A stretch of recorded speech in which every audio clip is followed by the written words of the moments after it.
Oh, look at that! How cute What is that? Oh, I can't. I really hate candy corn, but Me I too, but really that's too like cute. Donald. Yeah, Yeah. yeah. It's adorable. And then he has the little straw in the back of his head, and then you just pop the white part off, and that's the sipper part. But I originally got it because I wanted to give it to my niece because she loves Donald more than anything, especially Donald without his hat on. She really likes him angry, but and As I do we liked all, it so much I got one from me. right? So it's super it was way too expensive, but it's adorable. Isn't it? So What are they, like $20?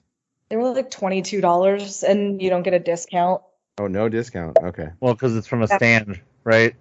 Yeah, No, or mobile order at a restaurant. jumpers. We tried to like mobile order it. We got it earlier at some stand, but we tried to mobile order it and there's no discount for it. So Really weird. yeah, I think they're doing that on purpose. And then Yeah, obviously, because they we hate. managed, they really do. They're like, you know what we can afford? And I think somebody took a picture of the box and it was like 20,000 units total. So they have 20,000 of these sippers at $22 a pop. So that's fun. Go Disney. That's Bob Paycheck for you. Yeah. And I saw then we, resellers selling them for 42 shipped. you know Something what? like that. But let me tell you, we had no problem getting these. None. They were everywhere. They were all over DCA. They're all over Disneyland. We just happened to start off at DCA. And they're everywhere. So I know that some people maybe, I mean, if you can't get to the park, I understand that. So like I guess if you live in Iowa and the sipper is calling your name, you're gonna pay what you pay. But if you live local or you know somebody who has a pass, like I bought the Oogie Boogie ears for my friend. Seriously, my dog, hold on. Well, that's what it is, really. It becomes I either can't get to the parks or I didn't renew my key or something like that. That's really what it is. I mean, Gina still has my boat, so Yes, I do. It is put away and it is good to go. I have it for you. But yeah, my friend doesn't have passes anymore and her daughter wanted the new Oogie Boogie ears. And so we went in and we got them for her and I lucked out.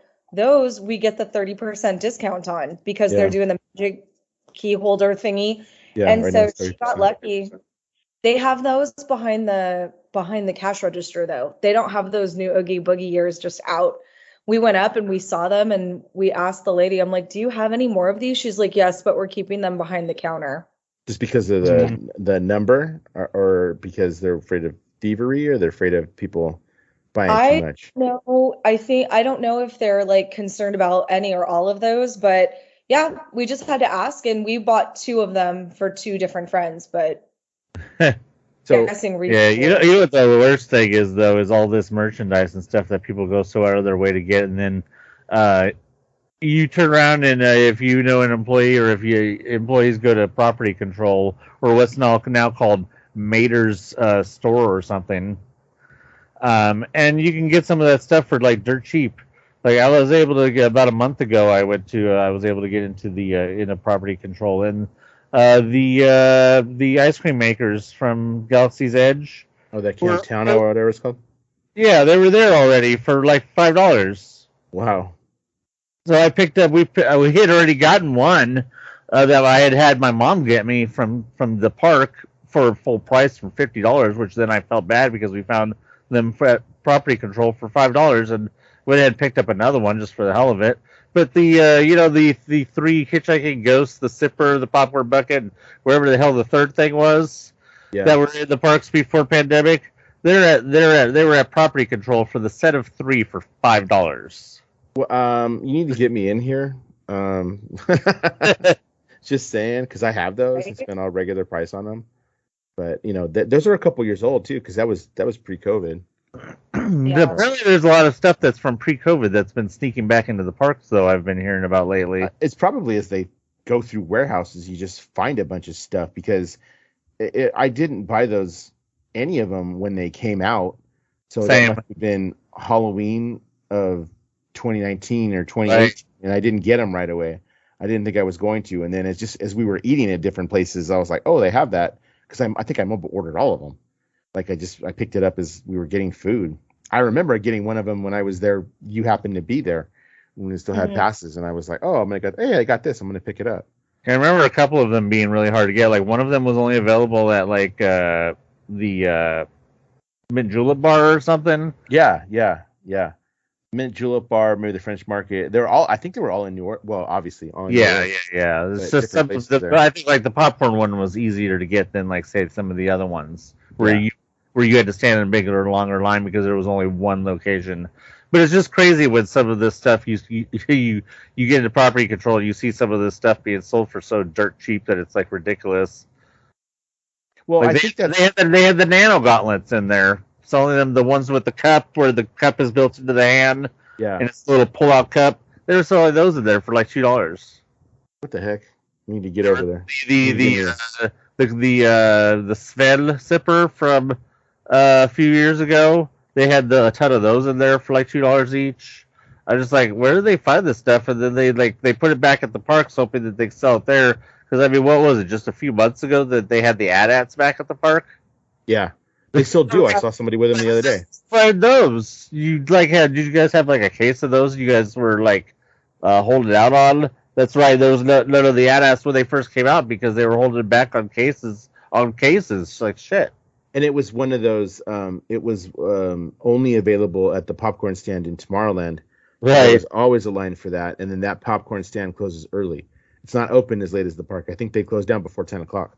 They do. Yeah, you have to get in there and get in that line to get it. I never got one of those. I don't have a use for it. It's cool looking, but I don't have a use for it. But I was with a friend when he got his, and that must have been 2018 probably. Yeah, that was one that I had gotten because I was kind of digged the fact that it was posable. Yeah, it's cool. It's actually cool, but I didn't see a need for it, so I never picked it up. But I could still get it if I wanted to. Literally saw somebody with it the other day. We did. Yeah, we have it. We have it now.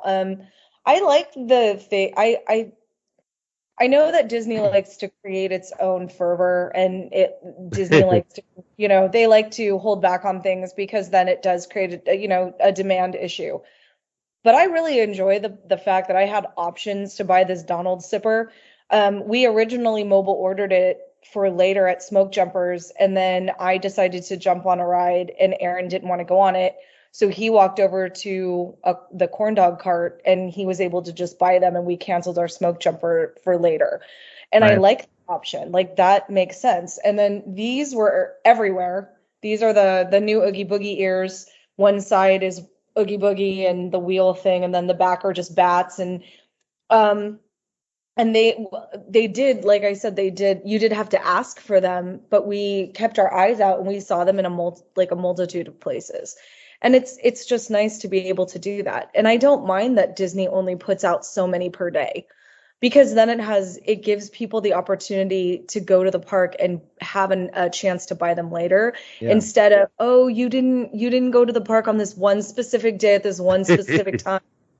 Sucks to be you. And it's like, no, the whole point of Disney, there's collectibles and collector stuff out there, but it should be that I can go to the park for a while and be able to have an opportunity to at least purchase this. That seems to be what it's like for that giant Mickey pumpkin, the one that everybody is going for. That one is like $60. Yesterday. It was at World of Disney yesterday. When we were leaving, we saw so many people carrying them out, and so I think I'm not gonna lie. If I go next week and that's there at 30% off, I'm gonna walk away with it. I know it's gonna happen. I don't know if that one is a 30% off one. I don't have anywhere to store it or any use for it myself, and we were already leaving, so I didn't opt to go in there. But I saw at least 6 people carrying that ginormous. It's a huge box. Like, the box. I haven't seen it. I don't even know what you guys are talking about. They've been calling it the Mickey Blinky Winky replica. So it's a replica of the kind of the pumpkin on Main Street in the hub. Not even in the hub, and the by the flag, and it's pretty big. Gina kind of showed you how big. Gina, can you kind of give us a quick show of hands there? How big the thing actually? Well, I'll tell you, the box itself was probably, I don't know, it had to be at least 1.5 by 1.5. The box is really big, and the pumpkin itself, I'd say, it's a good foot tall. Was it like watching those people when those crushed Vader helmets came out and those people were buying them and walking down Main Street with that gigantic box over their head like this? Did you see those videos? I don't remember that. No, I don't remember that. The mangled Darth Vader head that Kylo has. They were when that came out in the Galaxy's Edge, it was in a box like this big. Wow. And people were like walking out of the parks like this with it. Well, we were walking out and there was just some random guy holding this giant box. And I hear him on the phone and he's like, well, my wife wanted it and it was there, so I had to get it. So now I'm going back home again. Oh, so sure. Blame your wife. Yeah, this guy's just wandering the parking structure trying to get back to his car because his plans were thwarted by a giant plastic pumpkin. Yeah, they look cool. They look cool. So no, they are. If I had a place to put it and like it went with like what my kind of like what I had for decor, I'd get it. It's just it's kind of big and I'm really limited on storage space around here, but it looks pretty cool. So with all that said, Halloween has started at the parks. I mean, it don't feel like Halloween time outside, but it certainly is that time of the year finally, and I look forward to it. It's well, I mean, the official launch was, I don't even remember the date. Official launch was in August, but we'll start getting ready for Halloween at the end of July. I take that back. September 2nd was the official launch. That was right. the date. Yeah. But you had seen stuff in the park for a few weeks before. Yeah. Including all the merchandise. No, that's Florida. Halloween starts in August. Oh yeah, no, it totally did. Gina was talking about that. I think she made just on her Instagram story or something, was saying like it's August and it's already like they're already having the not so scary Halloween party. Yeah, that's been started in August for quite a few years now, I think. And I think isn't one of Universal's, I think, or something starts in August now. In Florida? Universal or is it not? One of them starts in August now, too, I think. You're talking in Florida, right? No, I'm talking about here. No, Haunted Horror Nights just started like a couple of days ago. Oh, did it? Okay. Yeah, it was in August. You know Florida. They got to get ahead of everything. Yeah. Well, that's fine. In Florida, it's 800 degrees 11 out of 12 months a year. So the weather's not going to be all fall and crisp. So it doesn't matter. Fall and crisp.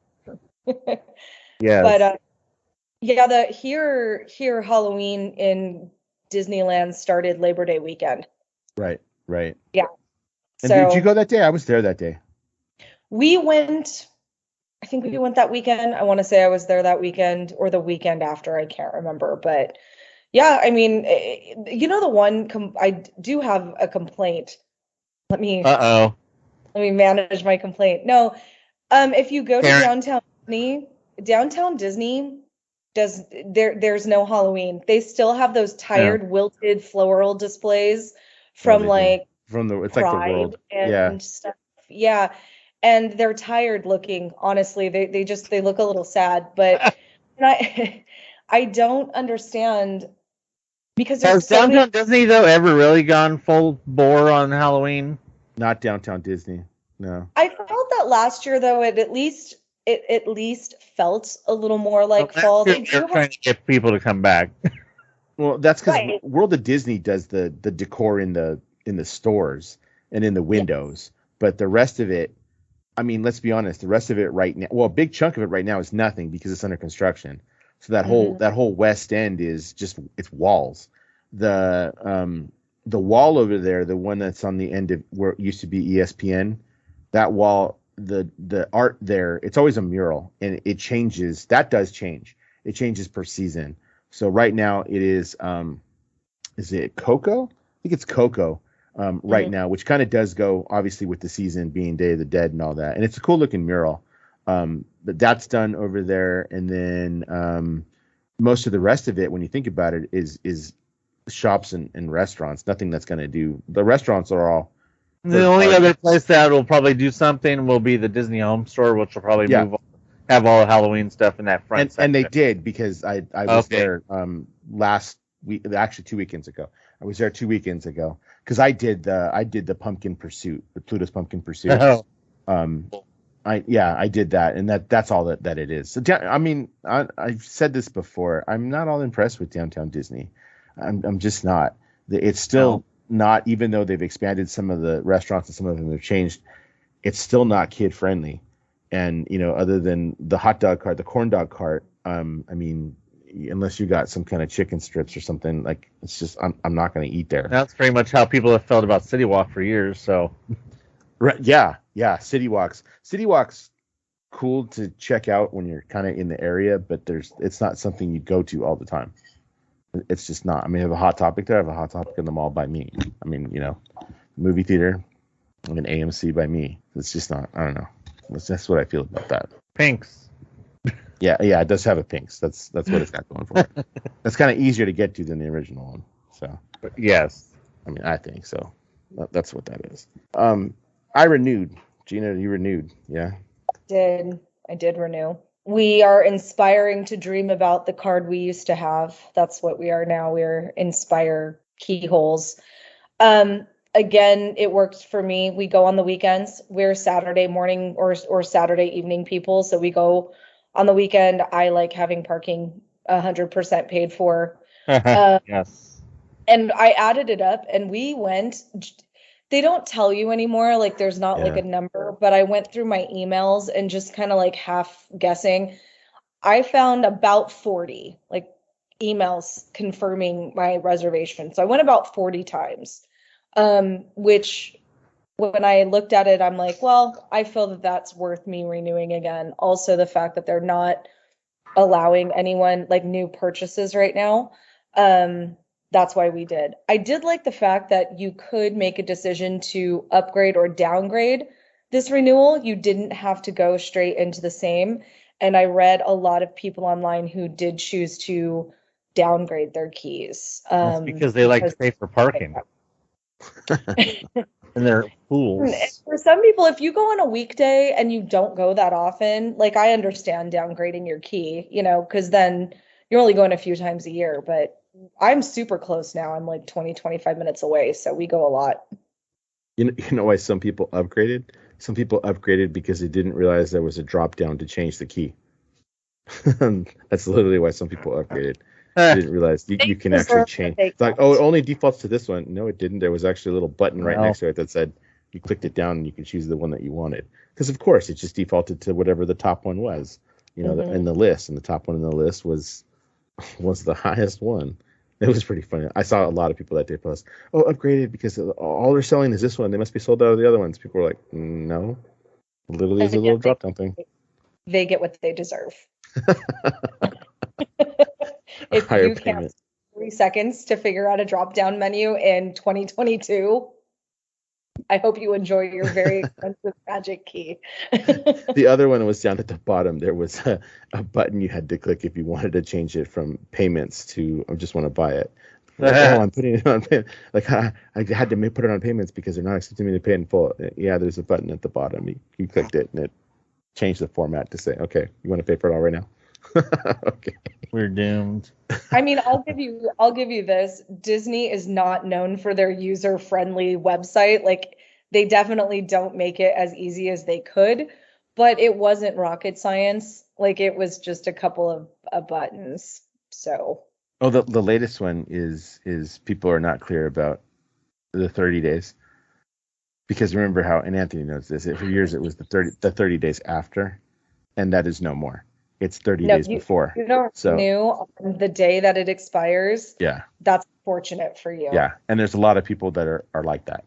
They're like, oh my God, I didn't realize, so-and-so's who wasn't at the same time as mine, maybe it was 2 weeks later or whatever it was, that it was their day and I missed it by a day. Do you think they'll let me? And everybody's been like, no, they haven't allowed any of them at all. I don't know a single person that has been told, yes, everything online has been like, oh, you missed it. No, sorry. Can't do it. People are now realizing that deadlines are firm and you can't keep turning in late work and for full credit. Like there is a point where a deadline is a deadline. I know that also some people didn't pay attention to when their key expired. because they didn't realize that it expired like earlier because of the fact that maybe they used one of those upgrade, like they upgrade their 5th day or something. Oh, Well, it yeah.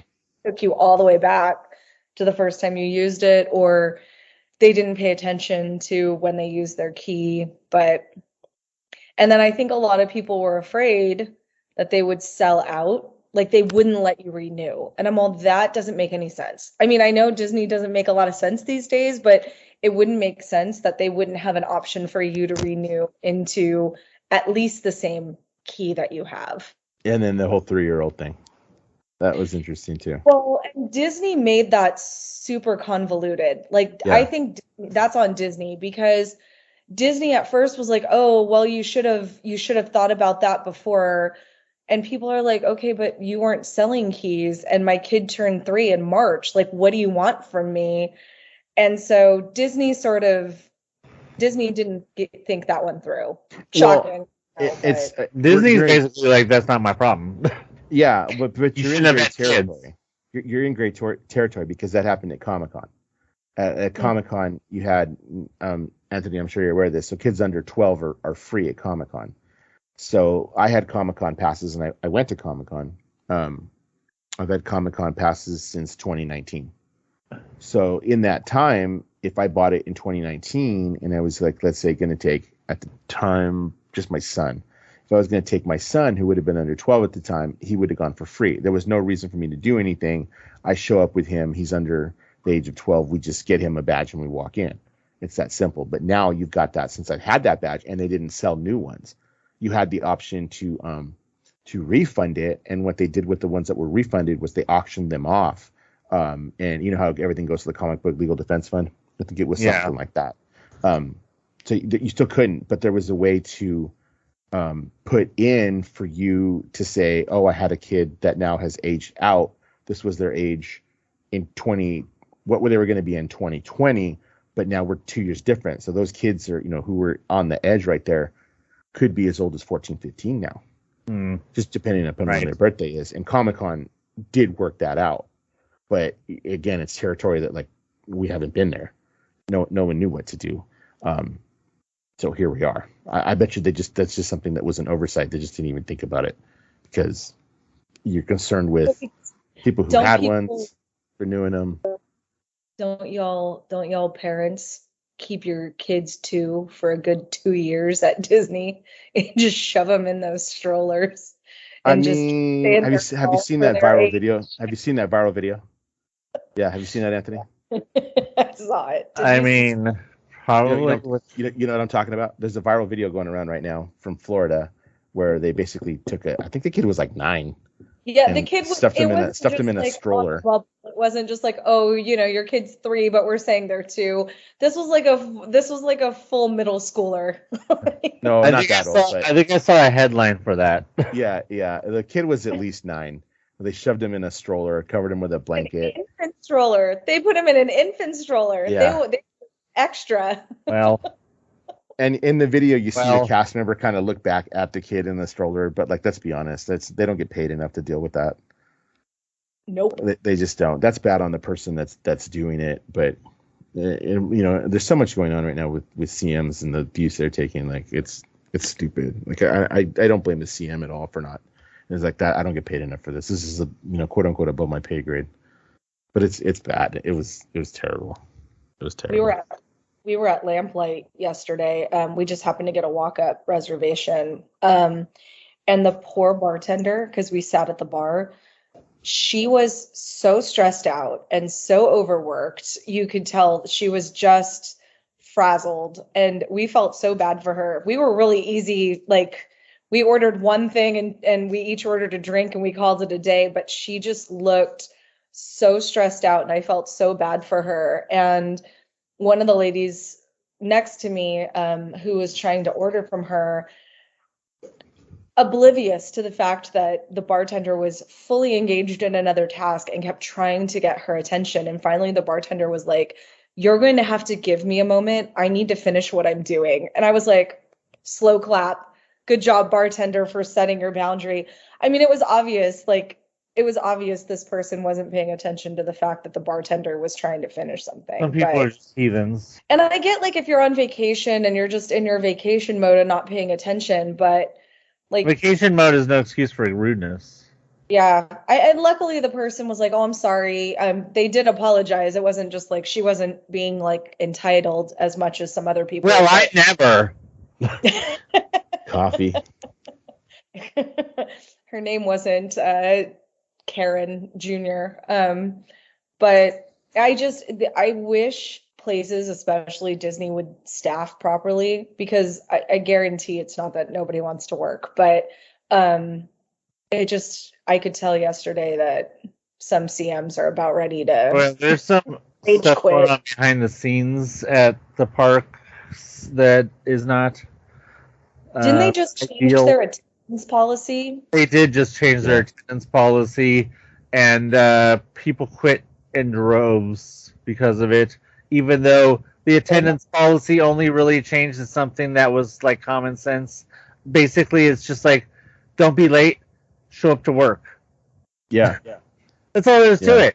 Because they finally, after, I worked there 20 years ago and they had the points system. They eliminated the points system and they just basically went to, we're just going to evaluate you on your attendance. Yeah, it's like 3 strikes and you're out kind of a deal. I think that wasn't the biggest thing call-ins, though. I think that's what they were complaining about. Like how to prove you were actually really sick. Right. I think that was something to do. It was. I mean, I don't disagree with you, but I think it was something more than that. That's what's. Well, let's put it this way, though. But yeah, before they announced the attendance policy thing, they were already super understaffed. I mean, at least at DCA, from what I know. But as soon as they announced that attendance policy, which seemed to have really no pushback from their incredibly weak union. Yeah. It caused from what I hear within the ranks, it caused a furor like nothing that they've just like it was basically they were just short of if they could have walked out and did a strike or picked it like they did that one time, they probably would have. But everybody's just like, well, you know what, we're just gonna quit. And I guess people just quit in droves or just didn't come back to work. And I guess it was a particularly big problem at DCA. But just to put a note, a certain person that I know very closely went back to work at Disneyland briefly and was working at DCA. She is now not working at Disneyland DCA anymore. She has gone back to working at a school district. But despite having not been at work for a month, despite basically no call, no showing for at least 3 weeks. Despite that, her ID is still active. She could still access the hub. She's still being put on the schedule as an undistributed, and we're basically just short of heading down to Company D and seeing if we can get in. Still, even though she hasn't been at work at DCA in a month, so. We're just going to put that. That's where the state that they're in right now. The Disneyland Resort as a whole, cast member wise, is FUCKED. They're not great, and if they don't do something to turn it around, that park is never going to be an enjoyable experience. From a cast member perspective? From a cast member perspective, and as everybody knows, how the cast members are mentally obviously rolls over into how the guests end up feeling, based on how they're treated by the cast members, or vice versa, how the already frazzled cast members are being treated by the guests is just going to make them even more frazzled, and it's just never going to be an enjoyable experience there if you have to interact with the cast member. I haven't had any, and mind you, I'm not really a pain in the ass. I haven't. Well, I mean, not any more than usual. Not any more than usual. I haven't had any rude interactions with cast members or any that I would, get mad about. So a couple quick things. First is I've been utilizing the compliment thing in the app. kind of a bit if I go and I interact with a cast member who I think even remotely, hey, went above and beyond, what they were supposed to, whether it be a suggestion or just the way that they were talking to me. Because the first time I used it, I think was a Jungle Cruise skipper, who I just thought the way he was delivering the jokes was funny. I mean, he was making me laugh. He was making the CMs on the dock laugh, like before we even left the dock. And I will say one thing that you can, if you could count on one thing from Disney, is that CM comments will be heard. That is one thing that they actually do. They have always been good at in the park, is actually responding to guest comments about CMs. That will always be rewarded, and you'll get your little certificate and shit. Well, good. It makes it known that at least somebody's paying attention to the fact that you're trying to do that. The next time I used it was the first day of Halloween, when the kids and I got our picture taken in front of the floral thing there in front that they had just unveiled with the new AstroTurf, the new fake grass. And that's where the comment, Gina, originally got made about, like, I don't want my theme park looking like a miniature golf course. That's where that term first got used. In front, the flowers in front of the train station, that grass now it's not real, it's fake. Oh no. It's turf. So no, it looks beautiful. It's done really well. The amount of people who complained about this fake grass is unbelievable. So I'm not surprised. Anthony, I was in line to get our picture taken, and it was just the first day of Halloween. My kids and I get in line to get it because the line wasn't long. When we walked in, my brother had to use the restroom, so we were like, "Oh, that line's not that long. Let's get our picture taken in front of the thing." So we did. It was night, but like we just time to waste and then PhotoPass now was on our pass, so I was like, I'm getting every photo I can get taken because it's free. So I got in line to do that, and as I was next in line, there were some ladies that said, "Oh my God, I heard they did this. Oh, did they just do it?" I'm like, "Yeah, they just did it." And they're like, "Okay, does it look good?" I'm like, "No, it looks good. Like, look at it. It looks like real grass. You feel it, and of course it's not, but it looks like real grass." And it's done really, really well. And they did it to every place that there's grass in the park. It's now fake. And we're in a drought. We're in a big drought. So of course they're going to do that. But she made the comment of, "Oh, good. I don't want my park looking like a miniature golf course," to the tune of when the cast member called me up, he said, "Okay, guys, why don't you come over here? We can stand in front of the miniature golf course." That's what he said.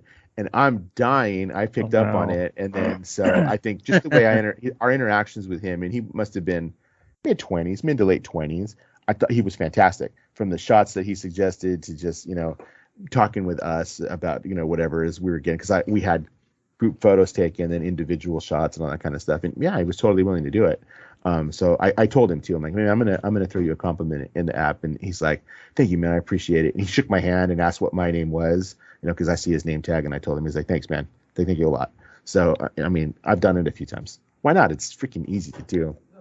But they are ready to go to war, man. Because I had one of the days we were there, the day I did the Pluto thing, we went into DCA to get our Magic Key shot. I gave him a compliment because he did a good job with taking the Magic Key shots, but then we had mobile ordered at Flo's. So when I went in there, it had been a while since I ordered, like quite a while since from the time I ordered, and I still hadn't gotten a confirmation that my food was ready. So I thought, okay, the app was kind of glitching on me. It was acting kind of funny. So I walked in there and I said, "Hey, can I just check on this order? Because I'm like, it's been a while, and I just don't know if it's if it's me or the app." And he looks it up and he says, "Oh, sir, you have it's not ready yet. It's not ready yet." Okay, so then the one next to him says, "What's your name again, sir?" So I told him, and I gave him the number, and he looked it up, and he's like, "Yeah." He's all, "There's two more people in front of you," and he's all, "I'm sorry, we got backed up." I mean, they're ready to like I was gonna come at him. You could tell that was their tone of like, this guy's gonna come at us because he's mad about his food. And I just was like, "Okay, man." He's like, "I just wasn't sure if it was the app, because the app's kind of glitching on me, or that's fine. You're backed up. It's not a big deal." Okay, there's only two people in front of me. I'll wait. It's not a big deal. They're like, "Come at me, bro." Yeah, I know. Yeah. So I mean, they're ready though. I mean, I could tell from their tone and like their body language, like they're ready. They thought I was going to come at them. Yeah, no. Like, I ordered 45 minutes ago, and like I said, I truly believe, based on what I've heard, that CM morale is at an all-time low. Yeah. At the park, like I can't even. The only other time I can imagine that CM morale might have been as low as right before when they picketed, and to get that raise. I mean, it's really bad. It's not great. Well, you can only dangle you're working at a magical place and get the people who are Disney fanatics who just want to work there because it's Disney. That's only going to get you so far. And honestly, customer service in general is struggling. So everyone who works in customer service, and I'm sure there's some other places too, but customers, anytime you are working with a customer, whether it be in healthcare, in education, Starbucks, Disney, the Piggly Wiggly, I don't care. Right now, everyone is so angry. There's so much like just entitlement and anger, and nobody is using their words and having conversations. And so you can only take so much abuse for the amount of money you're getting paid. And if Disney doesn't either increase pay or benefits, increase number of workers, increase customer service liaisons, maybe somebody to run interference or more management to step in when theme park Karen or Chad decides to lose their shit. Until that stuff happens, I don't blame these CMs one bit, man. Like, I'll tell you, I'll step in, I'll say something. If somebody's being rude, I'm the first to say, hey, it's a corn dog. It's not that deep. Like, you need to take a minute, because nobody deserves abuse over a day where you're supposed to be having a good time. And I think that a lot of people go to Disney now, and you're paying maximum dollar, and you're trying to cram everything in, and you're trying to make this day magical, and the corn dog being an hour late is just ruining your day. But like, it's take a minute. There's a lot going on. And the thing a lot of people don't know too is that a lot of these, these cast members they're either staying there or they're walking away from basically a signing bonus, because since coming back, since I believe since reopening from pandemic, they've been offering basically a signing bonus. If you get hired and last your 30 days, and then plus another 30 days. They started out basically $1,000 bonus. You would get the first, I think, $250 after 2 or 3 months. You would get $250, and then if you made it to your 4-month anniversary, you would get the rest of the $750. Of course, taxed like a bonus.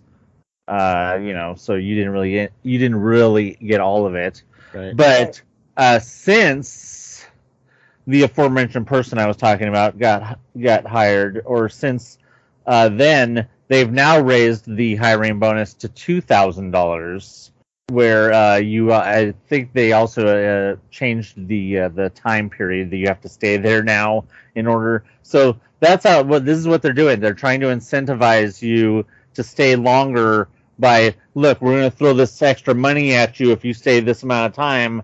But then there's nothing incentivizing them to stay after that, especially if they're in an unhappy job.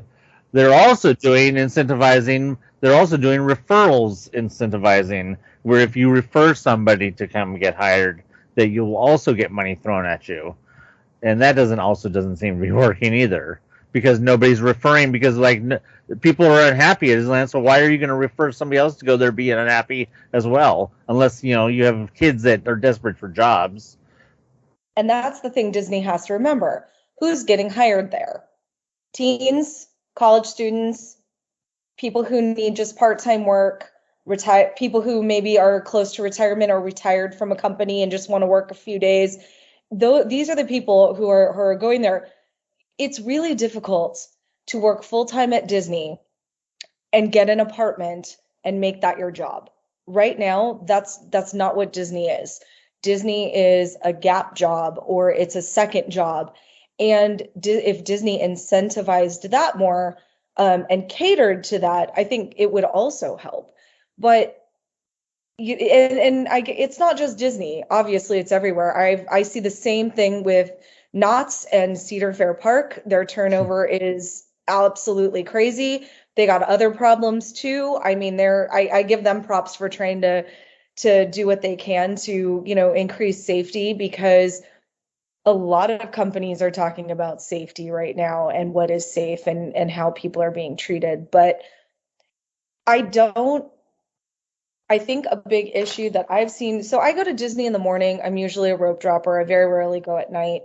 And I know that in the morning, I tend to see a lot more day guests. I see a lot more ticket holders, not pass holders.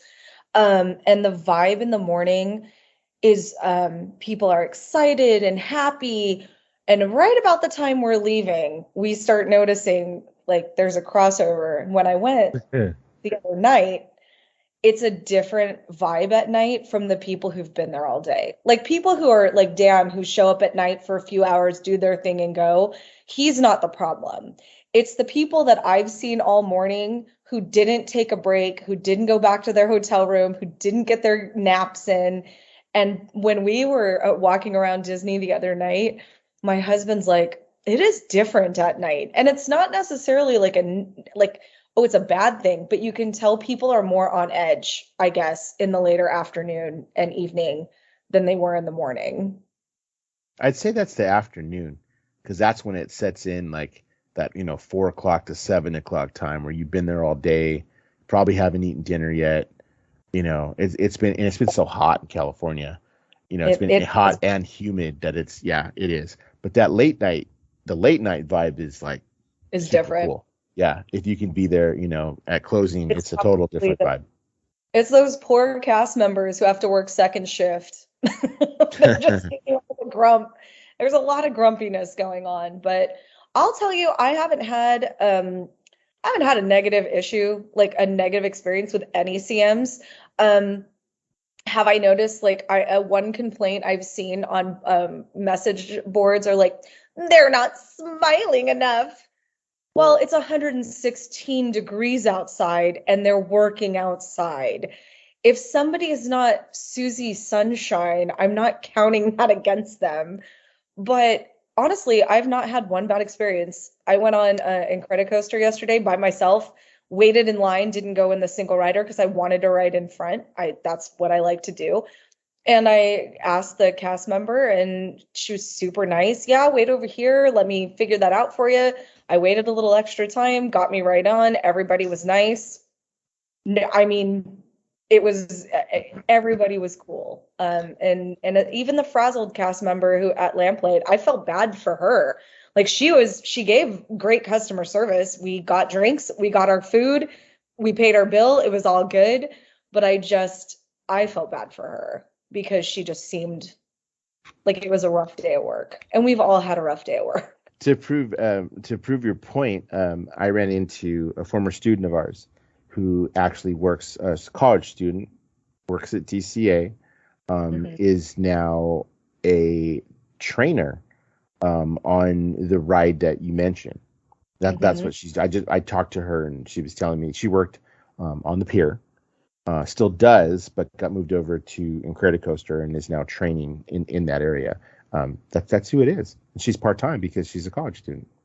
So that's exactly who they're hiring. And she didn't give any indication like she was going to quit it. I actually just took that's a promotion for the most part. Wow. Yeah, if you get moved up to trainer, usually that's because you at least know what you're doing enough to tell other people what to do. Yeah. So I've had good experiences at DCA.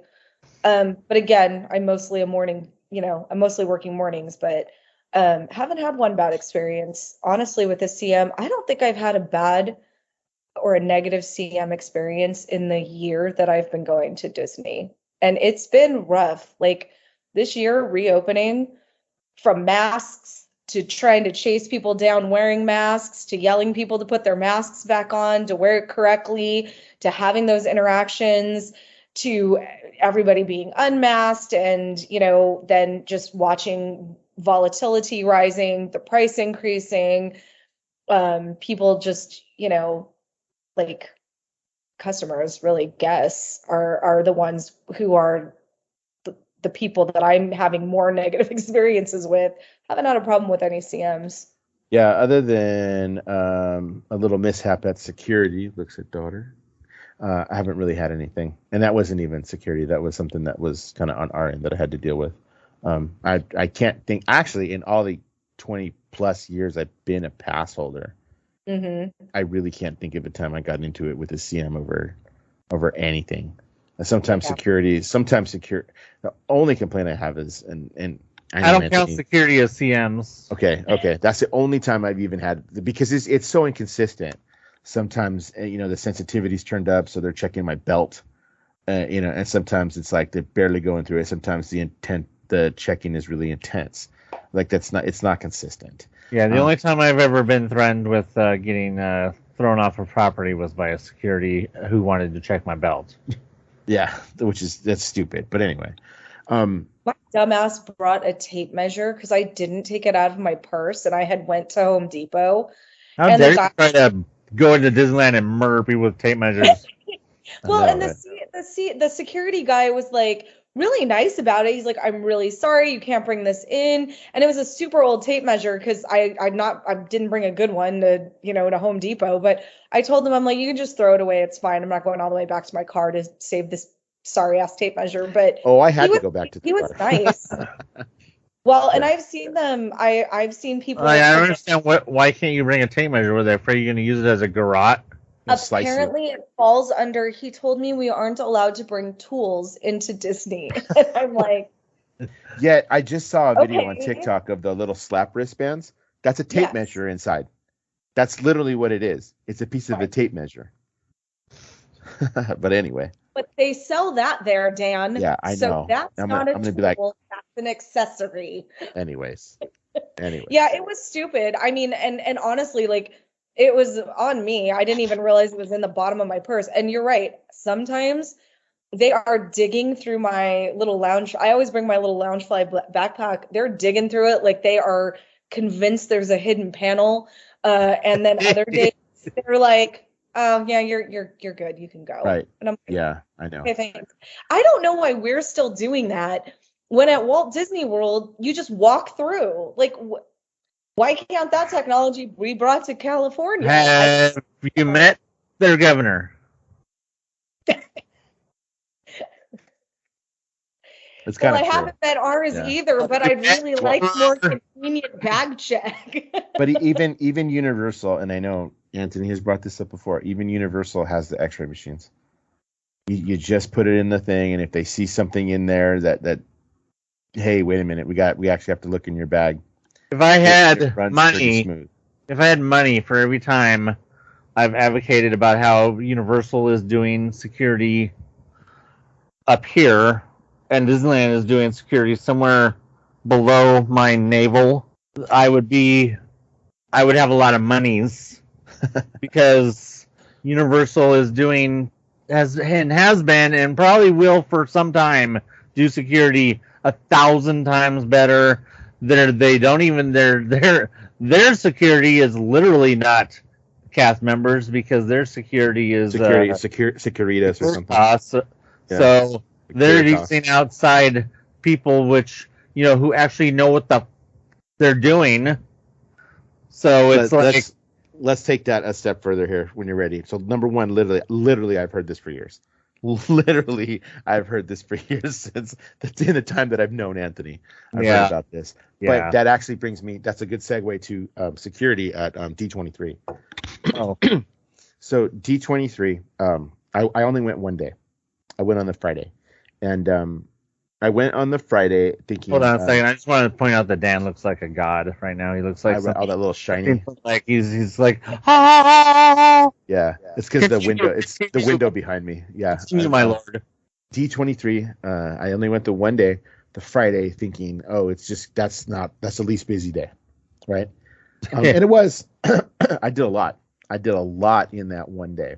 Got there, get in the security line. The line stretched from, how they have it. I don't know, you haven't been there in a while, Anthony, but where they used to have all the food trucks and all that. Yeah, that's where security is. So you can enter on Catella, or you can enter off of Harbor, and the security line starts pretty much in front of the Hilton, in that walkway, that little plaza that they have. That's where the security actually is. So the line for that stretched out to Harbor. So I waited probably about 30 minutes in the security line. It was overcast, but it was still kind of humid because we had a rainstorm coming in. So I get through security and they're doing the check. It is not Disney security. It's some security company that they had running this stuff. So first of all, the rule for the convention center that is clearly on the D23 website was that no outside food and drink are allowed, and this includes water. You could have non-glass containers, and they wanted you to use the refilling stations inside the convention center. So like a dumbass, that's what I did. Because it was the rules. I don't even think he looked inside my hydro, but I don't have any water in there to begin with because it's supposed to be empty. So you leave us all out there. We're corralled into that space. It's hot, man, because they're letting in people. I think a group from the Catella side and a group on the Harvard side in little pieces at a time after the show floor opened at 9. I think I was inside at 9:30 and I'm dying of thirst, and I'm starting to sweat. So we go in. And I don't go to cons in the summer. Yeah, oh my God. So I fill my thing, and the water, it's not cold. The water's not cold. But it's water. From the refilling station? The refilling station. So I gulped it down and refilled it again. So the rest of it, I mean, the way they handled the like the panels, well, first of all, I didn't finish the security story. So I heard the next 2 days were actually Disney security. What? I don't know how and why they made the change, but the next 2 days were Disney security. And I know that because a friend of mine was there, and he said, yeah, the next day was Disney security. So I don't know. Interesting. I want to know why. Somebody must know. Somebody's got to know, but I don't have an explanation. They did the panels like they did for Celebration, which was like the virtual lottery. So I got in, and my brother we got into the Simpsons panel. Which was pretty cool because Matt Groening was there, and so was Yardley Smith, who's Lisa Simpson's voice. Yeah, I saw some of the video from that panel. It looked fun. Yeah, I actually have to post some because they did a Q&A with Homer Simpson.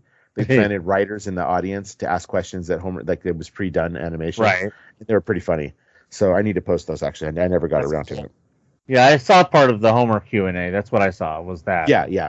I have all three. I think they asked him 3 questions, and I think I have all 3. Yeah, I think some of the best panels that I saw video from were some of the most underrated panels. That one, the Muppets panel, or a couple of the Muppets panel, the one with the Electric Mayhem panel. Oh yeah, and go ahead. No, and then I was just gonna say, and then the anniversary panel for Muppets Christmas Carol had some really good stuff in it too. Can I tell you that I don't know what the Hall D or whatever they call it was like, because I didn't. The Legends panel was going on at the same time as the main hall. Yeah, the main hall. I don't know, and it wasn't the arena because that's where the plane was. I don't know what the situation was like to try to do standby for that. No, yeah, the plane was in the arena, so it was actually in Hall D. Was where so all that big stuff in 2015 then. Yes, yeah, I think so. Yeah. No, because in 2015, Celebration, which was in April, had the main room be the hall. Yes. But they had so much problem with congestion getting out of the hall, and I know because I was in a couple of those panels that came out of the hall, and the congestion was so bad that when D23 rolled around a few months later, that they changed the main hall. They didn't use the arena at all. They changed that main hall to just the big, the whole left side, the whole left wing of the convention center. Of the convention center was the main hall. Yeah, and that's what it was this year too. Okay, I don't know what they keep doing. They keep changing it back and forth because I'm pretty sure at Celebration they used the hall, they used the arena, didn't they? Celebration used the arena. Yeah. Yeah, so it's just weird that they keep flip flopping on what they do at the arena. So the plane was in the arena; it was just sitting in there. You needed to get a reservation to see it, which I didn't do. I was unaware that you needed one for that. So what I was actually going to say is the reservation system seemed to work, but there was a lot of room left in that panel. I mean, it must have only been 3/4 full. There were whole sections that weren't used for the Simpsons panel. Weird. So I'm assuming it was like that for a lot of the other ones. Which is weird because it would have filled up all if people were just walking in. Well, all weekend, and I didn't delete the app until Sunday because I just got tired of getting the notifications. But I got notifications pretty much all weekend that were like, oh, this panel still has room and this panel still has room. Oh, I could have went. So I don't know what was going on there. There was a lot of seating for a lot of different stuff. And you've been in Anaheim, even for Celebration when we were there. I really like the way Celebration did it because they used a couple of the rooms as kind of overflow rooms to watch the main panel. So you put in for a lottery because you got to see the exclusive footage is what it was if you got into those too. So that was kind of cool. But the convention center has the capability to have a lot of really good sized rooms and panels that you can see.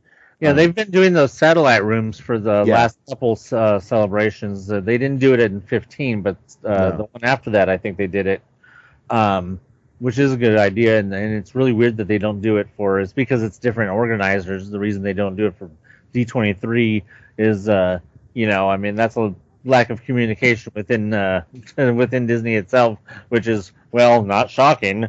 But and it is different organizers. So because obviously Celebration's done by Reed Pop, where for some reason I don't know who does D23. I don't know if it's in house. I think it's in house. So I mean, because they don't want anybody else being, they have to set up the archives display and stuff, and they don't want outside people being responsible for Disney stuff. So, but I'm like, well, why doesn't Disney just take charge of, or let Lucasfilm take charge themselves, or have Celebration be run in-house? I just don't get it. But I mean, if Celebration's being run currently better than D23, then well, I mean, don't complain, I guess. I don't know. I don't have any complaints. No, I have some complaints about Celebration, but it's nothing crazy. I don't really have a whole lot of complaints about D23. I was only there for the day, and I did everything I wanted to do, from the archive exhibits to getting into the store. Like they did that bit where, like Celebration did, where you do it first thing in the morning, and if you don't get it at 1 o'clock again, you can try it at 1 o'clock to get another reservation. And we did, and we got into the store.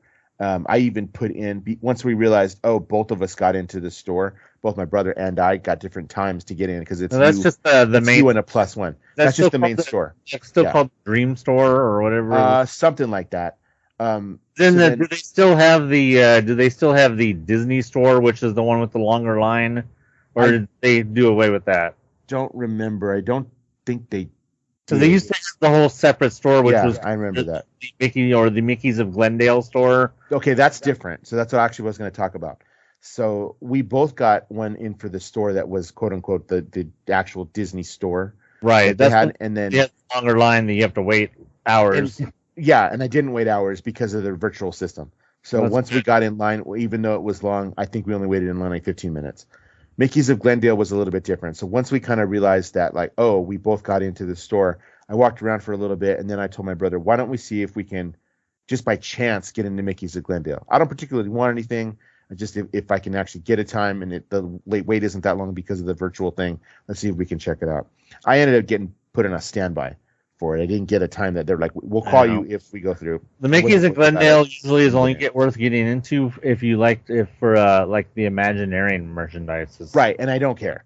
So I just wanted to see if we could do it. I was able to get into the Mickey's of Glendale store and get some Imagineering merchandise, but I don't think I got in 2015. Of course, it was in 2013 that I've talked about this a lot, and you've probably heard this story, Dan, but the Disney store, the one that you have to actually stand in line for. I stood in line for 3 hours for that store. Damaged my knee, which has never been the same since, and hurts every so often, especially when the weather changes. But I got in that store and then didn't buy a single thing because there was nothing in there that I wanted. And that's what I was afraid of. I waited for 3 hours, hurt my knee for the rest of my life, and then didn't buy anything. That's America. Only in America. I walked in, and as different as it was from Comic-Con, I walked into Funko. Towards the end of the day on Friday, I walked into Funko. Nice. So I ended up, I think, getting a Jiminy Cricket pop or something like that. And I walked into the Dream Pavilion. The Dream Pavilion, I think, is the one that was like what's going on at the parks. So I got to see Mickey's, what Mickey's Toontown is going to look like once it's redone, what the new Tiana ride is going to look like when it's done. the new statue for at Epcot of Walt Disney. They had all that there. It was pretty. No, I didn't wait a long time for any of that. And then we got of those models. They look cool. We even got a wait time for the Music Emporium because they had that as a wait time too, and a virtual thing. So we got called back for it. We did everything. The thing that was the smallest was, and I think the area was called the Emporium, all the third-party dealers. There really weren't a lot. Disney controlled most of what was there, was all actually affiliated with Disney. Which shows the evolution of that, because when I went in 2013, which was basically 2013 was kind of the transition year from 2009 or whenever the one before that was. I don't remember. Maybe it was 9, 11, 13. 9, 11. 17. Yeah, 9. The 2009 one, hardly anybody was at it. But I didn't go. It was only one I didn't go to. 13, which was right after the Star Wars sale, that one's the one I went to, and it started to feel a little bit more crowded, but it wasn't crowded. You know what I mean? Yeah. It felt like going to Comic-Cons in the mid-2000s. Yeah. It was still kind of that, during that transition between when Comic-Con was still tolerable and then when it became stupid.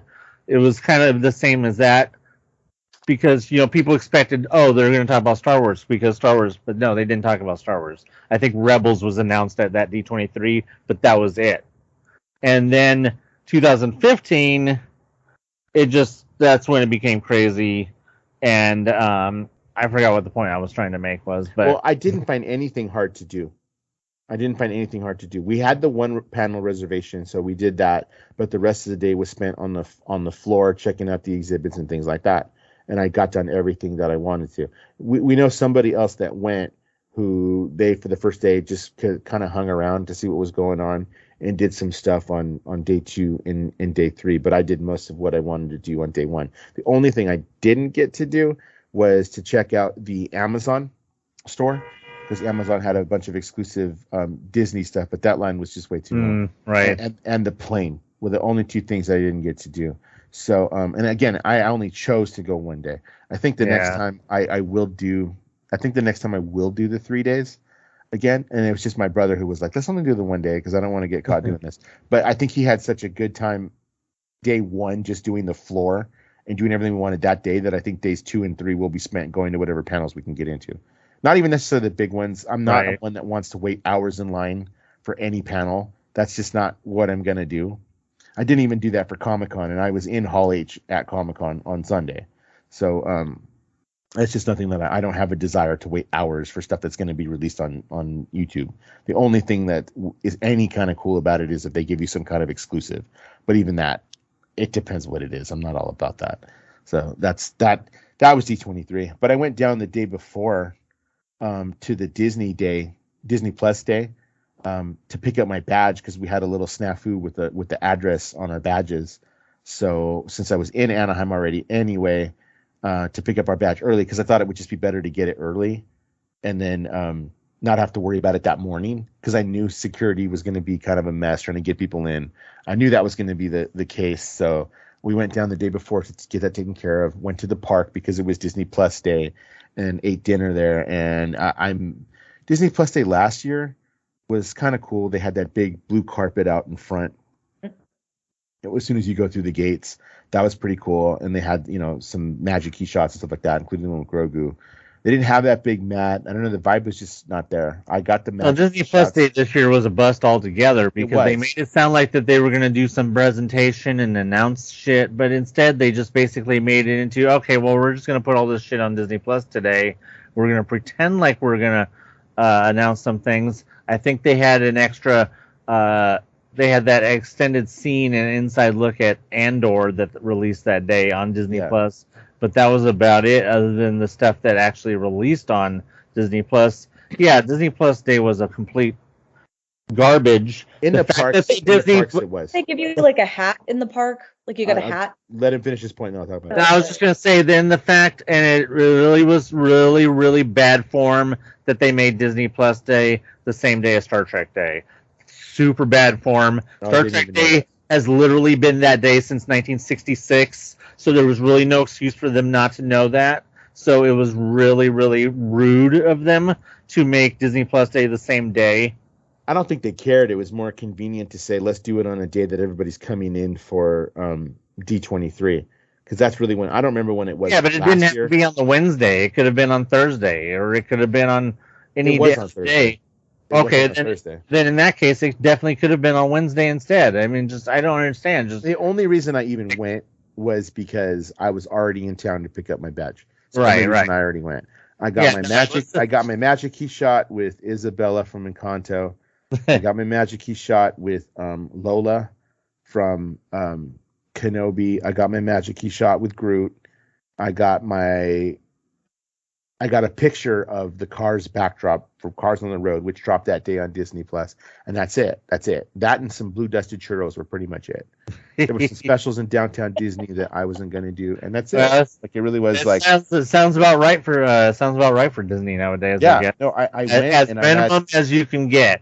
I had dinner at the French Market, and then I had the Halloween cake, which I thought was really good, even though the raspberries had the seeds in it. That's a shout out to somebody else. And it was fine. It's nothing crazy. I left before 10 o'clock.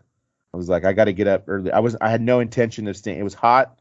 It was humid. I had no intention of staying all the way until the park closed because I had to get up the next morning and drive to Anaheim to go to D23 anyway. So I wanted my Magic Key shots because, like I said, they're free. And I was already there.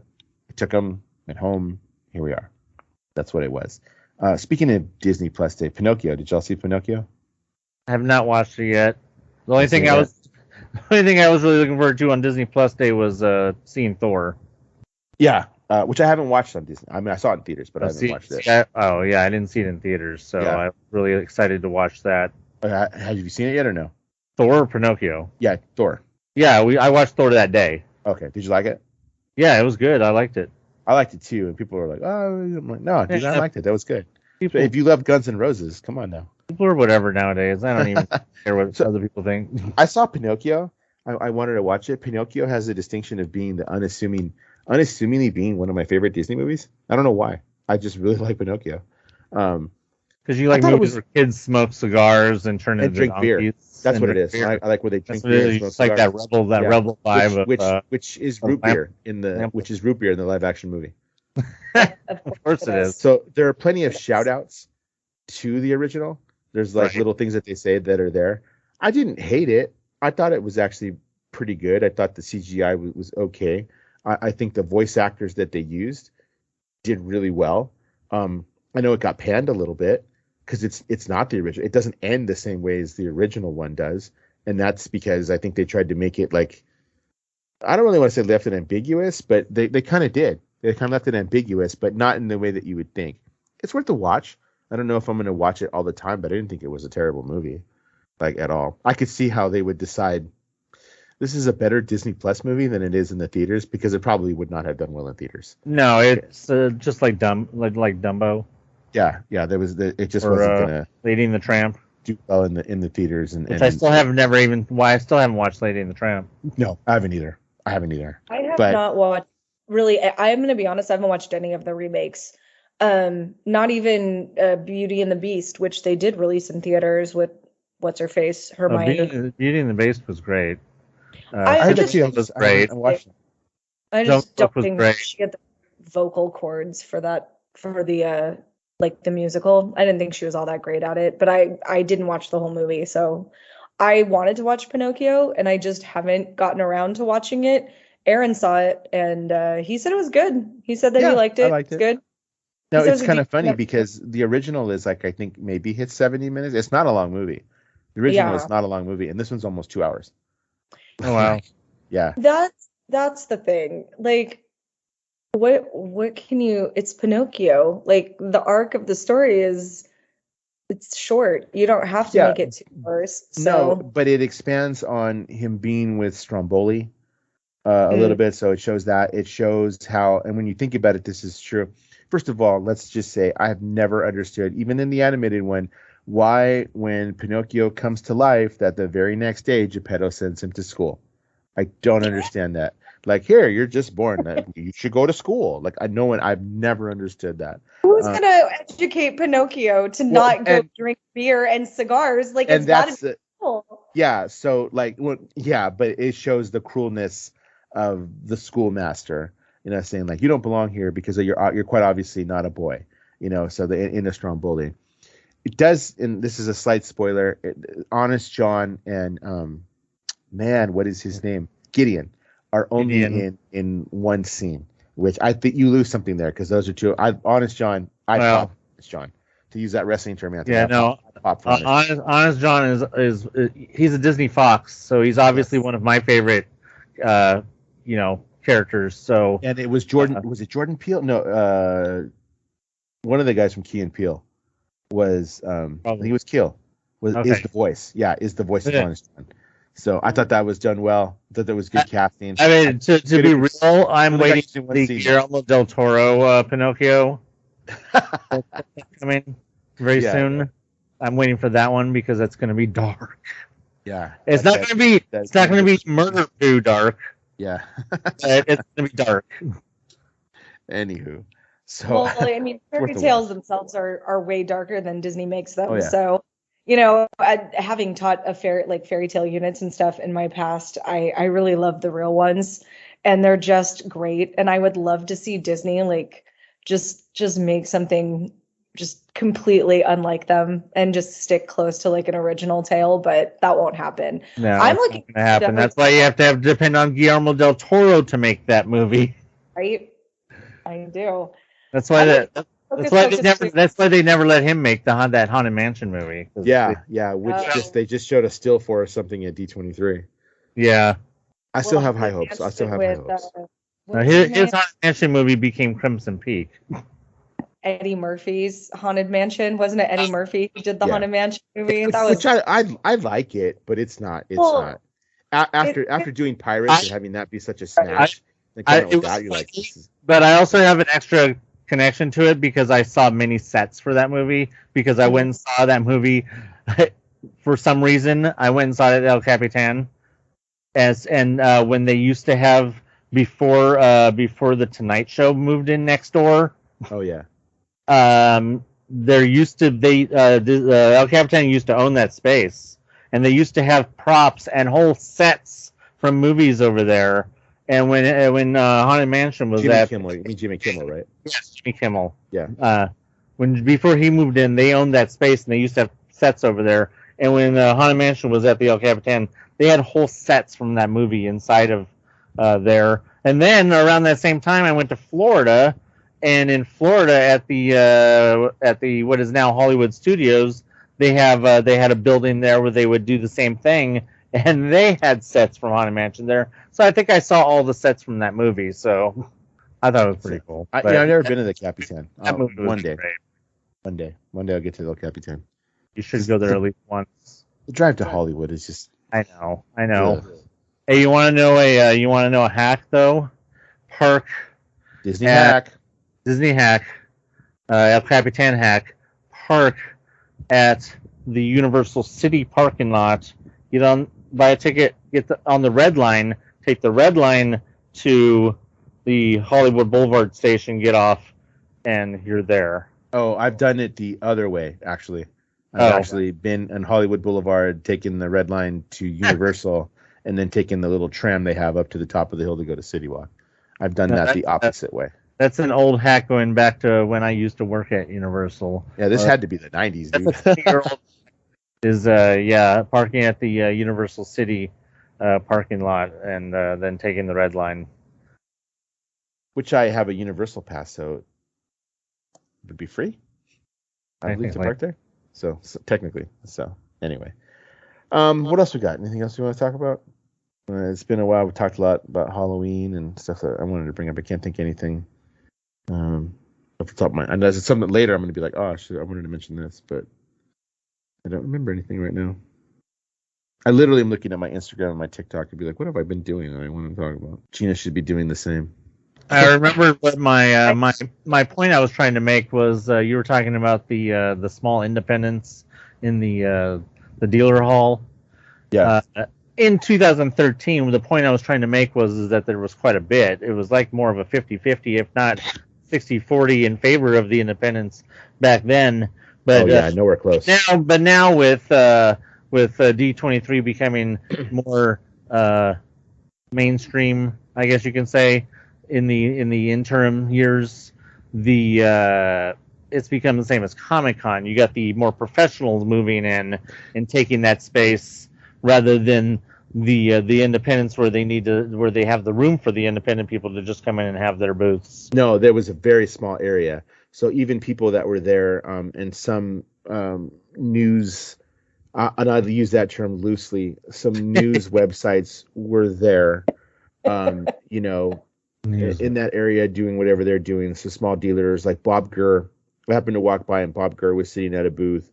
Some of the people that actually do books, like I saw David Koenig, things like that. They were there in that small area. But I'm glad that he hasn't been kicked out yet. No, he hasn't. That was the first time I met him, or the time I met him was at D23 in 2013, and he was in that area. Yeah, that's where he always is. I've met him a couple of times. I have a couple of my books signed. The newest book that he has out, they wanted $50 for. I wasn't gonna pay $50. I will wait till the paperback version.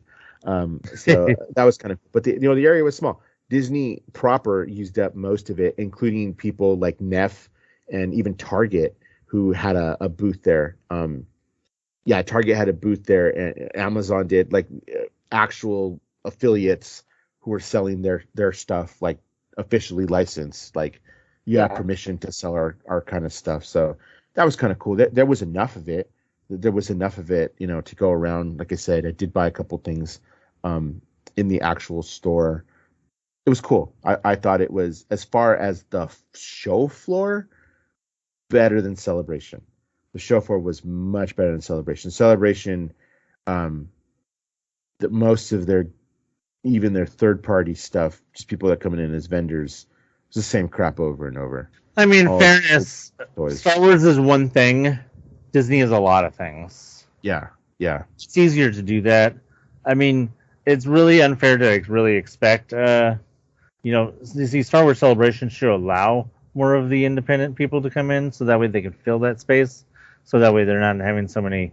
I mean, of course, you're gonna have Lego and all that. The big people. But there's only. I remember the last celebration I went to in 2015. There was a lot of empty space that just like with nothing going on. But that had more vendors. That had more vendors than this one did. Oh, really? Yeah, that had way more vendors than this one did. Yeah, I mean, it's a case of either them charging more or certain vendors still being afraid to go back to a public setting.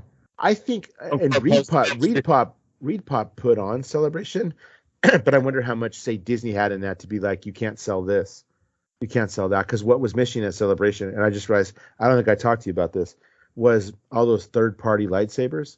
Those third-party lightsabers were not for sale at Celebration. You could not. They're still doing the tattoo pavilion? I'm sorry, the what? The tattoo pavilion? Yeah, they still did the tattoo pavilion. Okay. I was just wondering. You talking about certain things disappearing. I was just wondering about that because there's a lot of license involved with tattooing that on property they may be like, oh.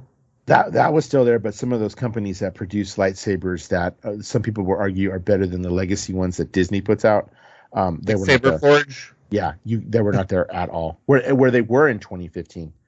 I remember them being there in 2015. I remember seeing them at WonderCon and other things, but they were not there at Celebration this year. Nor did I see them at D23, but Star Wars was there, but it wasn't a huge focus. So D23 is all the properties. So one of the exhibits at D23 was the fact that all the Hulu, ABC, and Nat Geo stuff. So there were some experiences you could do in there where they do the green screen photos and stuff, and I took it. I did that. That line was short too. I didn't wait. The longest thing I waited for in line, and I guess I should go back to this, was food. That was terrible. Food was terrible at the convention center, as you can imagine. So I basically, I ran into, and they didn't allow food in. That's why they put those food trucks out there, because they know the food is shit. Well, I know, but the food trucks didn't help because those lines were just as long. In fact, what I was actually going to say was I saw a guy with a orange chicken bowl or something. I'm like, hey, where did you get that? And he said, oh, outside at the food trucks. He's like, dude, heads up, that line is ridiculous. And I was like, all right, man, thank you, bro. So I ended up in the middle there. They always have a taco stand, like, you know, they have that eating space kind of in between halls, like towards the back of the convention center. There was taco stand out there, and then just the eateries that they had inside. Oh, that's cool. 30 minutes. I waited 30 minutes in line to get a hot dog. A hot dog, my brother got a ready-to-go salad. I bought a thing of French fries, 2 drinks, and then he was like, hey, why don't we get... He had a couple of Ziploc bags. It's like, why don't we get a couple of pretzels so we can eat them later? So I don't have to stand in a 20-minute line to get a pretzel later. I said, okay, I'm down for that. So I did, and then got up there, and I was like, hey, man, do you not have any pretzels? He's like, well, it's going to be like 5 minutes. I said, I've already been in line 20 minutes. I'll wait 5 more minutes. Right. For a pretzel, because I don't want to, or maybe, you know, closer to 30. I don't want to wait 20 minutes in another line for a pretzel. I'll wait. I stood there holding up the whole line to do that. And there was a couple of people that were like, well, I want a pretzel. Okay, it's going to be a few. So people had to go around. Their organization with their food is terrible. It's terrible. I have a friend who ate on the other side of the convention center who told me the same thing. Because the line for food was terrible. And see, that's on the convention center. That's convention center. That's convention center problems. But you do this all the time, which is what I don't understand. You literally do this all the time. They do. They literally do it all the time. They don't have to make it better. It's like Disney. They don't have to. Because you couldn't bring in food. You're stuck here. If you don't like it, you can go outside and then wait back in security, go back through security and come back in. If you don't like it, sucks. Yeah, because I suppose the food trucks were outside of security, right? No, food trucks were inside of security in that spot. Once security, at least you didn't have to wait security to get to the food trucks, but you did have to go outside into the hot. Yes, and at one point rain. Right. At one point rain. I remember that. Yes, I remember that weekend distinctly. That was gross. So I didn't talk to you about Comic-Con, did I? No. I just realized we haven't talked in a while, like this anyway. Okay, no. So check this out. Okay, you're gonna get a kick out of this one. Let me show you the difference between who's running things. At Comic-Con, the biggest concern with Comic-Con was the vaccine or the negative test. That was the biggest concern at Comic-Con. You could not even cross the street right there where the red line goes through the trolley. You could not even cross that street if you did not have the wristband that showed you had shown your COVID status. Interesting. You couldn't even cross the street. So all those people who usually want to come over and just take pictures of all the cosplay, not allowed. You couldn't cross the street. That was their biggest concern. Did they bag check me at Comic-Con? No. The only time I got bag checked at Comic-Con was when I had to walk through a metal detector was when I was going into Hall H. That's the only time. And then at that point, they check you in at, do the long line that you wait in for Hall H, because it did get a little long when people found out there was no one there the day that I was there. As you went through the thing, they searched your bag thoroughly. You go into Hall H. When you leave Hall H, and I was there for the last panel of the day on Sunday, when you leave Hall H, everybody shuffled outside. You're all thrown back outside into the front of the convention center. So if I want to go back into the show floor, I got to go around and scan in again. I mean, I don't have to scan out, but I have to scan back in. Technically, they've kind of been doing that since Hall H was a thing. Yeah, that's fine. But that was the only time that I was bag checked at all. And for the 2 days that I was at, 2 days that I was at Comic-Con, I took my lunch. I actually went to Stater Brothers and got some sandwiches and put them in a my work lunch bag and stuck that in my backpack. It's interesting to note that Comic-Con was more worried about being a super spreader event than being a super murder event. And it still was a super spreader event, and they did a better job at Comic-Con of kind of ensuring that you wore the mask than they did at Celebration. They did that too. It was better run. Every 10, 15 minutes, the PA, message, remember to do this. And I saw probably 90% compliance. Probably 90%. Mask culture has already changed that much in 2 months, so that I'm not surprised. So yeah, but I saw 90% compliance. Where? At Comic-Con. Oh well, yeah, because Comic-Con people were still, I mean, in order to be there, you have to be, compliant. So yeah, but I didn't you left all the trash outside. It wasn't that high at Celebration. Celebration was maybe 50%. I'm going to be honest with you. There was a lot of times I didn't have it on, but then when I went to a panel, because I did a number of panels at Celebration, they require you to wear it in there, and I did. I complied with that, and then D23 had nothing. There was nothing. Granted, the numbers are different than they were in the summertime. And in the summertime, when I went to Comic-Con, I'd actually just gotten over COVID because I had it at the beginning. I was just praying, please don't let me get COVID for Comic-Con, and I had it for 4th of July. So, I beat that rap and was, not only vaccinated, but also probably some natural immunity. But I complied because that's what I do. If they want these things to continue, you got to comply with the rules that they want. And it's fine. I didn't have that problem. But yeah, inconsistent as far as that. And I could take food. Comic-Con, which has, 2 to 3 times the amount of people that I'm sure D23 did just because of the sheer size of the convention center in San Diego, I could take my own food in. And a chair. I have one of those collapsible chairs that I had so many people ask me that weekend, where did you get that? Where did you get that? And I literally just found a spot out in the hallway, opened my chair, so did my friend. We sat down, ate our sandwiches that were there and the snacks that we bought, and I didn't have to worry about food. Getting, nasty convention center food that's really not that good anyway. It's cold half the time. It's just the fact that stupid. You can't bring food or water into a location is ridiculous. So many people have dietary problems or medical issues where they need to be able to have access to food quickly. So that's completely ridiculous that they still do that. And the reason why they can serve you shitty food and it take 5 years is because of the fact that you're at their mercy. And I mean, even theme parks, you can bring your own snacks and food in. So it's just, that is completely silly that they do that. Can you do that at Knott's? I thought Knott's you couldn't do that. Yeah, you could bring snacks in. They don't want you to bring in like an entire Subway sandwich. So like you can't necessarily bring in like Chick-fil-A, but if you brought like a peanut butter and jelly sandwich from home or some snacks, like I've never once, if it looks like you packed it yourself, they've never once given me a hard time. And all I tell them is that I have a dietary issue where I need to bring food. And they've never questioned it, ever. And so even Knott's will do that. And Disney, I haven't had a problem bringing snacks in my care. Yeah, no. They don't care. So the fact that the convention center still does this, and on a 116-degree day, when we're all dying, we're not used to that weather in California. This isn't Florida. If you're in Florida and it's 100% humidity and 100 degrees, whatever, you know what you're getting into. That's not SoCal. So, and they didn't let anyone have water in line. You had to stand in line for over a half an hour. That's just really bad on their end. And I don't understand why everybody's still being cool with it, because it's D23.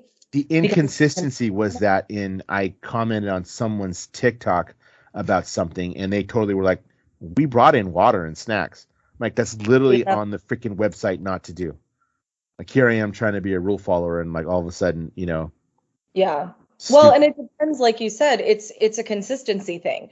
Because like if you're not allowed to do something but no one's checking and you try to get away with it, I usually will bring a bottle of water and sacrifice it if I have to at the last minute. Exactly. At that point, it's a negligible risk. You bring a bottle of water. What the worst is going to happen? They're going to take the bottle of water from you. The best is a bottle of water inside the park or inside the con. So food, I understand. Water is like, that shouldn't even be. There should never be. And I get like this idea that like, oh, you can bring a plastic explosive that looks like water. Jesus Christ, it's 2022. Like, stop. No one's bringing plastic explosives that looks like a bottle of water. Like, no. So let us bring water. Let us bring food, even a granola bar or something. Because imagine if you're a diabetic or if you have other like blood sugar issues and you have to wait a half an hour to get food. That's not okay. So that kind of stuff really bothers me, because maybe I'm triggered because I'll have issues where I have to eat or I'll pass out. I've fainted before from having a lack of water. I'm sorry. I think I have a religious exemption. My religion requires me to have some sort of snack and water at all times. Go ahead and say that it doesn't. Go ahead and say that it doesn't. Well, and it's just ridiculous that like we even have to think of that. Like you shouldn't have to plan. Like Dan shouldn't have had to read the list of rules, know he could bring a hydro flask, but not bring the water. Wait in line for like that shouldn't even be that shouldn't even be a thing in this day and age. Like, can I tell you, food and water. The only reason I even saw it is I was trying to find out where the will call stuff was for picking up my pass. That's the only reason I even saw it. Because the original plan was to stop at Subway in the morning, get a sandwich so I could put it away and eat it later, like I did at Comic-Con. That was the original thing. And it was only because I was looking for where the location and the hours for will call to pick up my badge that I even noticed. Otherwise, that would have been more than a negligible waste, because if you had brought a Subway sandwich with you and then got it thrown away, that would have been bad. Yeah. Even if you got it on the 3 footlongs for $17.99 deal, that's still waste of food. The next time, and I'm telling you right here, so it's recorded and it's public knowledge. I'm telling you, the next time I won't even pay attention. I will take water, and then we'll at least take snacks. Because if you ask me to throw away a couple of granola bars, I'm not going to lose my shit for a couple of granola bars. I mean, if you put the granola bars in your pocket, they're never even going to know you had them. I was going to be like, that's an Italian BMT, dude. Come on. That's a BMT. That's the bigger, meatier, tastier. Come on. No, you've got to bring a woman, because we have been sneaking stuff into concerts since the dawn of time. True. You roll that into your bra, ain't nobody know what you got in there. Right? The woman, we'll get snacks in there. But it's that I actually heard a few people, like vloggers and some, influencers, who chose not to go back to D23 after the first day. It was just a mess. Like, they didn't want to wait in line. They didn't want to go in there. They didn't get the panels they wanted, so they didn't go. Or cry me a freaking river with the panels. That happens. What are you going to do? I think that's ridiculous. I mean, sometimes you don't get into those panels. You're either not trying hard enough or you don't have media. So can I just do a quick rant about once again people at home bitching that they don't get to see all of the video at panels that all the people at the con are seeing. Can I just pour one out for those idiots who still to this day don't understand that people are paying money to be at the con so they can see exclusive goddamn footage that has been going back to the dawn of time of cons have been going back to the dawn of Comic-Con in the mid-2000s when these studios started showing up and being like, look, here's exclusive footage for you people that you paid to be here. Here it is. Nobody outside's going to know that we have it because there's no internet. And nobody's going to be able to bitch about it because nobody's going to know that you saw this exclusive footage except you. Because you're going to take it home and you're going to be nice. But then, yes, smartphones and the internet and other things made it not fair for the people at home that they don't get to see that exclusive footage. And oh no, I have to watch a video that somebody shouldn't have taken in the first goddamn place. I have to watch a video that's all blurry and tilted sideways. And oh no, that video of that Loki trailer that just got leaked the other day, it's so terrible. I can't even understand what Loki's trying to say. You know what? If you want to see want to see the video, pay and go to the goddamn convention. Otherwise, wait to see the trailer like every one of us. So shut up. I'm tired of it. This has been going on for too long now. You people are entitled. They never should have given you streaming panels because it spoiled you. It spoiled you to thinking that you deserve all of the frickin' streaming panel. You don't deserve all of it. You should be happy that you're getting what you're getting. If you don't get to see one little clip of a video that they get to see, oh frickin' well. Okay, I'm done. Well, you're Sounds not like wrong. A good place to ring it in. Sounds like a good place to ring it in. No, you're not wrong. No, you're not wrong. Gina and I have been vehemently anti-influencer in the last couple of months. to the point where I'm ready to call myself, because I have a stupid sizable TikTok following, the anti-influencer, because I'm just not about it. I'm tired of the entitlement, and it's stupid. Like they owe us nothing. All my videos have been. It's not even just the influencers with the thing I'm talking about. It's just people who just like, people in general. I know. Just people in general. But yeah, no, the influencers are the worst. The worst. When you're getting monetized, like if your whole money making scheme is that you are monetized for content that is essentially you walking around a theme park or something, and you feel like, well, I'm entitled to that money, and I'm entitled because I worked so hard to, I don't know, walk through a theme park and put a video together. And some of the videos are really well done, and others are just, this is my day at Disney. But it's the word that we keep using is entitlement. There is this sense of entitlement among so many different people, and the quote influencers, there are a few that I follow who are not like, they're not the entitled influencers. They're pretty cool. They seem down to earth. I've met a couple of them. They're very nice. But there's a whole group out there. I think the TikTokers are probably the worst. I think the TikTok influencers are probably the absolute worst. Not you, Dan. I know. I make fun of them. I you know what? We make fun of them. Where Gina and I have a YouTube channel, which we'll plug here in just a second because we're about to wrap up, so I can eat lunch. Yeah, I have one thing before we go, but continue. Yeah, okay. But no, we actively make fun of them, and it's at such a level that they don't even realize they're being made fun of. Like, that's what it is. Because we have people comment on stuff, and they have no idea that I'm making fun of you. And it's funnier to me that you don't understand that I'm making fun of you. And that's really where it's at. So go ahead. Can we talk just really quickly about the Hulk? The Hulk or She-Hulk? No, the Hulk. I mean, we can talk about. You're talking about the. We can talk about the figure. Yes. Character you're talking about. We talk about the. You guys have seen Christmas Story? Yeah. Yes. If you guys know what I'm talking about, yes. That's all I see. Yeah. With him walking around with his arms sticking out like a goddamn Baymax looking. Yeah. Okay. Be Baymax. So this could have been a 4-hour podcast. This could have been a 4-hour podcast based on everything that I've seen, but it's not going to be. That's what happens when we don't record for a while. I know. Yeah, it happens. That's fine. I saw at at the Dream Pavilion or whatever it was called, where they were showcasing technology. One of the things that was there, they had the Spider-Man, the animatronic Spider-Man, on the buildings, and they also had. You mean the one that broke the building that time? Yeah. They had that there with I didn't talk to the Imagineers, but they were there to talk to you if you wanted to. That's cool.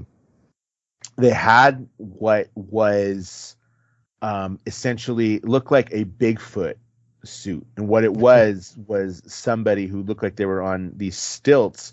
They weren't stilts, but they were walking with it, and had arms that were doing, as they made arm movements within the costume or whatever it was, because what they were showing was 3D printed musculature. That's what they were actually showing. Right. And the video showed people with his arms out, like I know it's an audio podcast, but as they closed their hands, the hands mimicking what the person was doing with their hands there, and then of course walking on this stilts. Come to find out a couple of days later, because I saw this on Friday. Right. On Sunday they announced, the Hulk is coming. When I saw him kind of, let's say, lumber out there, I was like, oh crap, that's what I saw. That's what because that's the technology that it is. Because if you've seen video of him in the park, as the size compared to other people, a 6-foot male only comes up to his chest. Mm-hmm. So it's somebody in that costume that's doing the lumbering around using that technology that they invented. And it makes sense to put him in the quantum suit because you don't have to. It's obviously a person in a suit. Well, yeah. This makes sense for it not to be a face character. Isn't there a whole licensing thing with Universal Florida, and they can't use certain characters west of the Mississippi? But it's actually a certain portrayal of that character. So that's why. That's part of the reason why the Hulk looks like a giant nerdy. I'm sorry, but in this case, though, this is a prime example of something that, to quote Ian Malcolm, just because you could do it doesn't mean you had to. Basically, to paraphrase. Yeah, and that was a good movie too. I really liked Dominion, by the way. I thought that was. I still haven't watched the extended version that's on. I haven't either. HBO Max. Yeah, it's on Peacock. Yeah, Peacock. That's what it is. Yeah, yeah, I like that too. So yeah, the Hulk at DC. I didn't see him in person. I've only seen the videos and some pictures out there. But it's his voice that just. Oh, there's a voice. I didn't know that. I think he's a goof mother lover. Yeah. Sorry, it's got phrases. Like, it's just based on his appearance, and now you telling me there's a voice to go along with it? It's got phrases like Boba Fett does, or somebody like that.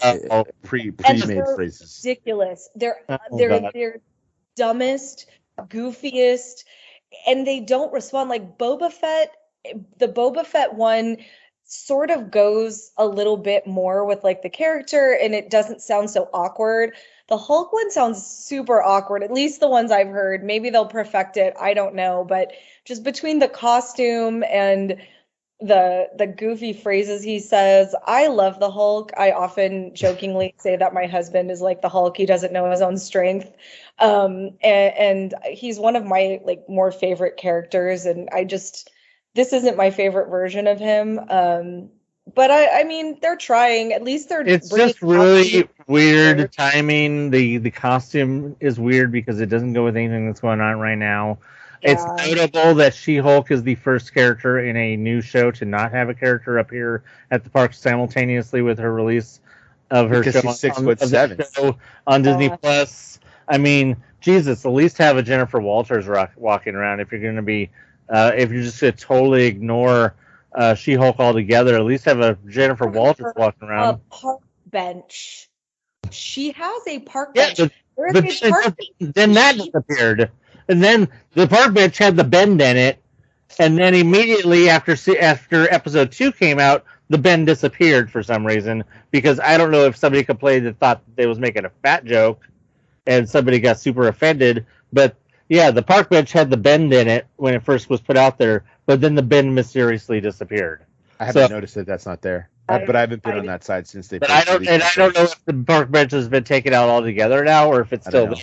I'm gonna look next time I go. The bend disappeared on it, but the fact that She-Hulk is the first character to have a Disney Plus show to not have a character simultaneously appear in the parks, and yet here's lumbering stupid Hulk coming out in his quantum suit from a movie from 3 years ago, whenever Endgame was. So either he is in She-Hulk. Yeah, but he doesn't wear that suit. I mean, somebody said that maybe they thought that maybe that suit was something that was meant for the ride eventually, and they decided to just bring it out because they don't have a She-Hulk. But I don't know. It just seems really ill planned, and it's bad form. The fact that it's on top of them not bringing out She-Hulk, because it's like, well, they have the big man comes out, but they can't have the woman come out. I don't know. So it's ready to wrap. All right, time for lunch. Hey, let's do this again. Let's try a couple weeks. Can we see about She-Hulk? Will be done by then, and let's Andor. Yes, She-Hulk and Andor are going to be the next things to check out, because She-Hulk, I have thoughts. Hocus Pocus 2, y'all. I've never seen Hocus Pocus 1. Same. So. Same. Okay. Just it's worth a look-see. It's a cute little movie. Okay. It's adorable. Watch it. Thinking to myself, I should probably watch it because everybody's so wrapped up in it. I'm not going to say, oh my God, it's my most favorite movie, but it's one of those movies that every Halloween season I pop on. Weirdo. So, I want to see what all the hype is about. Not to disparage anybody out there who's listening to this who might have Hocus Pocus as their favorite movie of all timest. Oh no, it is. Trust me, people love that damn movie, and it's good. You should give it a watch. It's really old now, so please watch it in the mind frame of it's an old movie, so it's not it's not like the latest greatest, but it has some nostalgia for those of us who've seen it. But give it a watch. Hocus Pocus 2 drops this week. If you're not a person who has brain issues that can actually see 3D, go watch that Avatar movie with the blue people in it. I don't know. I heard it's coming back to theaters or something because I heard that maybe after 20 years or something, they're finally coming out with some sequels. It's something I heard. I don't know. Pass. I heard it's based on that land in Florida. Yeah. Anyway, I'm still gonna pass. Same. No, same. I'm passing. I don't need to see that. Plus, I'm through with seeing 3D movies in the theater. Yeah. All right. I'm gonna call it. We'll be out soon. Hi guys. Yeah. Disney Culture is a part of the Extraordinary Culture podcast universe. Follow my Disney stuff on IG and YouTube at Dan's Disney Adventures. Follow my Disney stuff on TikTok at Danzig77. That's DANSZIG77. Thanks for listening. See you real soon.